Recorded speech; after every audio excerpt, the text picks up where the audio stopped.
In a significant escalation to a lingering trade war with Canada, President Donald Trump has doubled his planned tariff on all steel and aluminium products coming into the U.S. from Canada, bringing the total to 50%. The tit-for-tat move comes in response to the province of Ontario placing a 25% tariff on electricity coming into the U.S.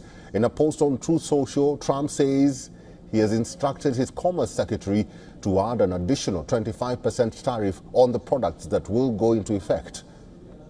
The U.S. president has also threatened to substantially increase tariffs on cars coming into the U.S. on April 2nd if other long-time tariffs are not likewise dropped by Canada.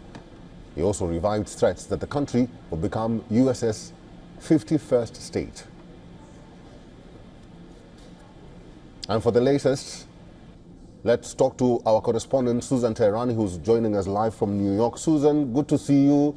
It seems Trump is not stopping anytime now. No, and it appears that this Ontario Premier also is doubling down after President Trump sent a lengthy tweet, Truth Social post, which has already been reposted on X, formerly Twitter. The Premier of Ontario came out and said that Donald Trump has to back down. We're not backing down. Then the president responded by saying what kind of person is going to slap tariffs on electricity on innocent people. And, talking about that state of emergency on electricity that he had mentioned.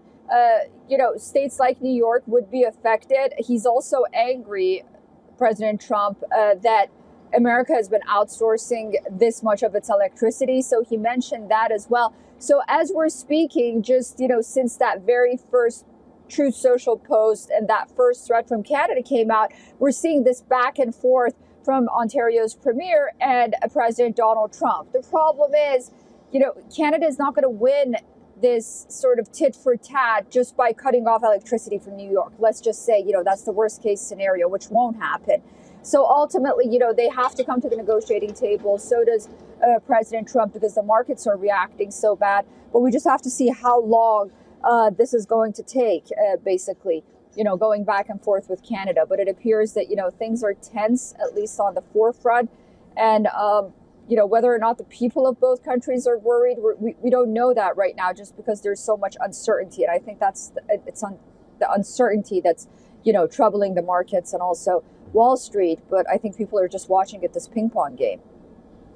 Talking about this ping pong game, Susan, very quickly, Canada has a new Prime Minister in Mark Carney, and Mark Carney did say that he's the right person to deal with Donald Trump. I don't know if the U.S. President has reacted to Mark Carney's entry into the premiership of Canada.